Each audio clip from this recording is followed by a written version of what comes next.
Urban FM 104.5. Urban FM 104.5. Vous êtes sur les 104.5 Urban FM, la station urbaine, et on a deux membres de l'agence de voyage Nat Service, Pontalier Sylvie Joanne. Bonjour. Bonjour. Dans le micro. Et monsieur Bessala Kogo. Bonjour. Bonjour monsieur. Merci d'avoir accepté notre invitation. Merci à vous. C'est quoi l'agence de voyage Nat Service? Alors, Nat Service, c'est Nat d'abord, c'est de jeunes entrepreneurs gabonais. Alors, on fait donc plusieurs activités. Ici, on est ici pour parler du côté touristique. On est ici pour parler du côté touristique.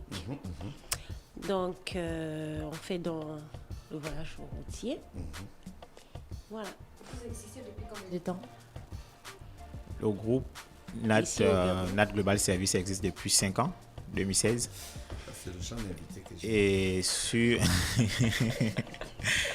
dans le cadre des activités touristiques, nous avons débuté en 2020 en mettant en place une application numérique qui permet désormais au Gabon de réserver des billets de voyage en ligne, quelle que soit la destination que vous voulez emprunter. Vous voulez aller où?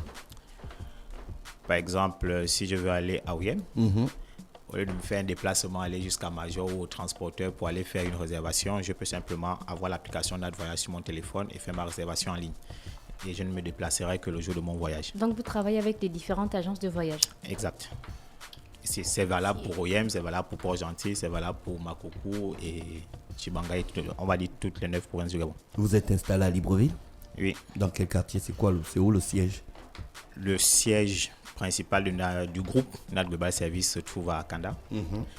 Et nous avons 2 agences dans Libreville, une au centre-ville, petit village artisanal, une autre agence au PK8, au marché banane, aux galeries des marchés bananes. D'accord. Donc ce matin, vous venez nous présenter le projet Cannes 2021. Exact. C'est quoi le projet Cannes 2021? Ok, étant concentré sur les activités touristiques, nous avons estimé, après 2 années quasiment passées en confinement, où les gens ne se sont pas vraiment amusés, l'opportunité nous était offerte d'aller participer, surtout soutenir nos panthères à la Cannes 2021 qui se déroule de janvier à février 2022 au Cameroun. Déjà, c'est prêt. Aujourd'hui, il y a la liberté, il y a la libre circulation entre les 6 pays de la CEMAC. Il est bien normal qu'on considère cette Cannes comme si elle se déroulait chez nous. Donc, c'est dans ce sens que nous avons mis en place ce bouquet touristique qui permettrait à tout fervent supporter de l'équipe nationale d'aller pousser, comme le 13e. Comment s'élabore votre bouquet touristique? Ok, le bouquet touristique, il est composé déjà du transport, de l'hébergement et des visites touristiques que nous ferons sur place. Le transport, c'est Libreville, Yaoundé, Libreville, du simple fait que notre équipe nationale est logée à Yaoundé. Ensuite, l'hébergement, nous sommes logés naturellement dans Yaoundé. C'est compris sur 10 jours, parce que la Cannes on a la première phase de poule qui est obligatoire, que tout le monde connaît dès le lancement, c'est 10 jours. Après, on a la phase à élimination directe. On ne sait pas déjà si notre équipe sera qualifiée ou pas, donc nous avons fait une première prévision. Vous doutez de notre équipe? Non, nous ne doutons pas naturellement. Si nous y allons, c'est déjà si on met le peu de nos moyens pour y aller, pour aller les pousser, c'est qu'on croit que l'équipe passera. Qui se chargera des visites touristiques? Est-ce que vous avez des autorisations spéciales du Cameroun? Ok, bon, comme on disait tout à l'heure, on n'a pas besoin d'une autorisation spéciale. Par exemple, si vous voulez aujourd'hui aller à Ovendo. Oui, mais vous parlez de visites touristiques. Ok, les visites touristiques se font, il y a des conditions liées à la Covid qui limitent les accès à certains endroits. Déjà, en quittant du Gabon, il faut préciser que toute personne qui voudrait aller à la Cannes est obligée d'avoir son carnet de vaccin. Censé avoir eu son pass sanitaire.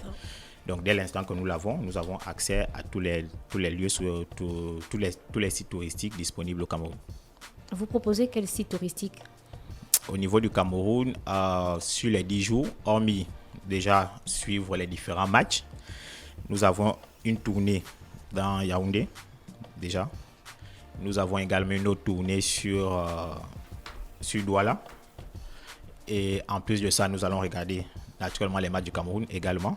du simple fait que ce soit certainement l'équipe qui aura le plus d'engouement. Nous irons souvent à ces différents matchs. Nous avons également prévu 2 activités entrepreneuriales parce que, comme on disait à la base, NAT Global Service est d'abord un groupe d'entrepreneurs. On est un café des entrepreneurs entre les entrepreneurs gabonais qui seront dans notre groupe et les entrepreneurs, certains entrepreneurs camerounais que nous avons contactés autour de la Startup Academy, qui est c'est un incubateur au niveau du Cameroun. D'accord. Donc voici un peu grosso modo les différentes. Et tout ça coûte combien? Ok. Il faut qu'on se rapproche de l'agence pour avoir les prix. Non, on peut déjà donner une idée générale des prix. Et naturellement, il y a des choses qui n'ont pas été prises en compte. Simplement parce que vous voulez aller d'abord supporter l'équipe des Panthères, vous n'êtes pas obligé de prendre part à toutes les activités. Donc, l'activité de base, qui est d'aller supporter notre équipe nationale, coûterait au moins 150 000. Les prix varient entre 150 et 250. Et vous nous transportez par voiture ou par avion? On va en bus. Nous allons en bus. On fait le trajet aller-retour en bus. Après, ceux qui veulent, on a eu certaines personnes qui voulaient aller en avion. On leur a donné des bouquets spéciaux. 150 000 francs, y compris le transport, l'hébergement et les repas. Comment ça se passe? Exact, ok. Au Cameroun, la bouffe ne coûte pas cher. Bon, déjà, il faut préciser que la bouffe, elle est gratuite. C'est pourquoi c'est mentionné un repas. Nous sommes dans l'esprit où, une fois nous sommes à Yaoundé, par exemple, on passe une journée, nous sommes debout à gauche, à droite. Il fallait au moins se rassurer qu'en rentrant, chacun dans le groupe, dans la cohorte, pourra trouver un repas. Donc, on a négocié avec l'hôtel pour que l'hôtel nous garantisse ce repas. Ils l'ont fait. Donc, le repas n'est pas forcément compris dans le prix. Maintenant, ce qui est compris, ce qui coûte vraiment, c'est le transport. Libreville, Yaoundé, Libreville, nous sommes à peu près dans les 80 000. Ensuite, additionnel à ça, vous avez l'hébergement sur les 10 jours. On a les chambres les moins coûteuses. Quand on dit 150 000, vous partagez la chambre à 2. Donc, une chambre qui coûte 12 à 15 000, si vous êtes à 2, chacun payera en moyenne 7 500. C'est que celui qui paye 150 000 et un autre 150 000, ils sont mis à 2 dans cette chambre. Pour la même chambre, si moi je veux l'occuper seul, je payerai 200 000 par exemple. Donc, c'est ce qu'on disait, le prix varie entre 150 000 à 250 000. Mais comme on part pour le fun, c'est bien de partager, quoi. Exactement, ça nous permet également, puisque nous sommes en groupe, de se connaître, de faire de nouvelles connaissances, de nouveaux amis, ainsi de suite. D'accord, ok. Écoutez, monsieur Bissala Kogo-Pierre, on a fait le tour, hein, sauf s'il y a d'autres informations à ajouter. Comment faire pour vous contacter? Alors, pour nous contacter, c'est le 074 32 73 68 ou encore le 074 20 30 00. On vous souhaite donc de passer une bonne journée à l'écoute des programmes d'Urban FM. Merci. Merci à vous aussi. Urban FM 104.5.